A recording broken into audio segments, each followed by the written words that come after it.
Então, pessoal, por mais que o bombeiro civil não possa fazer um procedimento invasivo, a gente tem que entender o seguinte, que uma vítima de engasgo total, né, se após a pessoa entrar em parada cardiorrespiratória, a gente vai começar o protocolo de reanimação cardiopulmonar. Só que, se essa vítima retornar, ela vai continuar engasgada. Então é hora da gente entender algumas questões, né?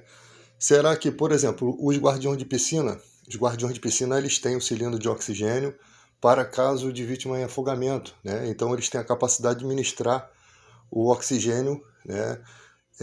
Numa medida estudada ali para cada caso de afogamento. No caso de uma vítima que está aí, como essa criança, uma uva, né, na garganta e que não foi possível retirar esse objeto com as manobras, né, que nenhuma das manobras, nem Heimlich, nem tapotagem no caso de criança, a RCP ela vai manter o organismo da pessoa viva, né, vai estar oxigenando os órgãos e tal, mas se essa criança voltar, vai estar ainda engasgada. E sem contar que os engasgos por conta de catarro, muitas vezes não vão sair com essa manobra. Então, eu vi um russo na internet usando, acho que o protocolo europeu, com as ventilações de emergência, né? As 5 ventilações de emergência, mesmo usada na, para a vítima de afogamento, com uma criança que levou um choque, né, e entrou em parada cardiorrespiratória. Então ele usou as 5 ventilações de emergência, começou as RCPs e fazia 2 ventilações para cada 15 compressões, ali no caso de criança, ou para adulto 30 por 2.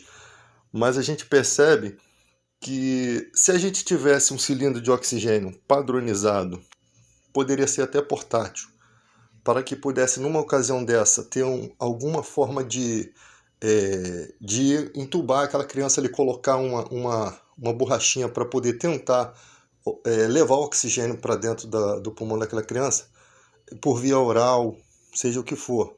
Seria um procedimento que deveria ser estudado, né? Porque, segundo a lei Lucas, aquela criança que morreu engasgada por um alimento na escola, as pessoas que trabalham na escola, os professores, diretores, precisam ter conhecimento básico para socorrer uma criança, né? E ali tem que ter todo um aparato para esse socorro. Muitas vezes as manobras dão certo, né? Só que às vezes não dão certo por variados fatores. Existe equipamento portátil para desengasgo, né? Já existe esse equipamento, aqui no Brasil não tem. Existe administração de oxigênio por parte do afogamento pelo guardião de piscina, que também é do mesmo sindicato de bombeiros civis, que poderia ser alguma coisa que poderia ajudar nessa questão. Porque como é que a criança vai morrer engasgada com uma uva, gente? Uma uva está tirando a vida de uma criança, né? Então, para desobstruir essa via aérea com segurança, será que não seria viável a gente estudar alguma forma de fazer essa desobstrução com segurança? É lógico que você não vai colocar um objeto para a criança engolir aquele objeto, mas se for uma mangueirinha longa, né, que a gente possa ter um certo estudo para se fazer essa intubação ali e permitir que aquela criança receba oxigênio ou até empurre aquela uva que está ali obstruindo, né, a garganta da criança, poderia salvar aquela vida.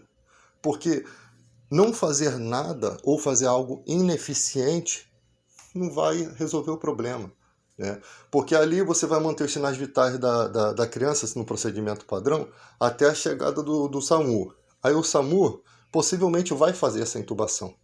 Só que o tempo que o SAMU vai demorar para chegar, aquela criança vai ter que ser mantida na RCP, né? Ela vai ter que ser, os órgãos vitais dela vão ter que ser oxigenados pela RCP. Vai ter que levar o sangue com oxigênio para dentro do corpo, né? Fazer ele circular dentro do corpo para que possa essa criança se manter viva no momento do socorro ali que vier, o socorro especializado. Então, a gente precisa estudar outras formas, outras manobras de desengasgo que sejam mais eficientes, procedimentos até quando a vítima desmaiou. De repente, 2 socorristas conseguem fazer ou continuar essa manobra mais um pouquinho antes de fazer a RCP, ou fazer a RCP, eu sei que não pode ficar interrompendo, mas fez a RCP, não evoluiu, não houve nenhum avanço, tentar fazer a retirada desse objeto com a continuação da manobra e depois retomar a RCP. Então a gente tem que, não estou dizendo que vai ser dessa forma, tá, gente? Eu estou dizendo que a gente precisa estudar outros métodos, porque assim como foi descoberta a manobra de Hamilton, podem existir outras maneiras que a gente desconhece porque a gente ficou paralisado apenas nesses protocolos, né, que são muito úteis, né, são os padrões, mas podem existir outras maneiras de socorrer essa pessoa, né, porque tem muita gente morrendo por engasgo. Infelizmente, nem sempre a coisa dá certo. E como eu falei, engasgo por catarro é diferente, é um engasgo que você não está com um objeto só obstruindo, um objeto que não vai sair, né? Talvez as ventilações, como no caso quando eu socorri minha sobrinha antes de ser bombeiro civil, eu soprei e suguei o nariz e boca e consegui salvar. Então, isso precisa ser estudado, a forma como é feito e que tem eficiência. Ainda que você vai usar ali uma máscara EPOC, né, para fazer esse socorro, mas quando você não tem nada, vai ter que se dar o jeito, o fator vida é o mais importante. E aí vai boca a boca mesmo, não tem jeito. Então isso tem que ser estudado com médicos, com pessoas especializadas na área, né, pessoas que entendem anatomia, o que pode ser feito com um tipo de intubação segura, né, uma borracha, uma espécie de cânula segura que possa desobstruir esse objeto sem que a criança engula isso, né?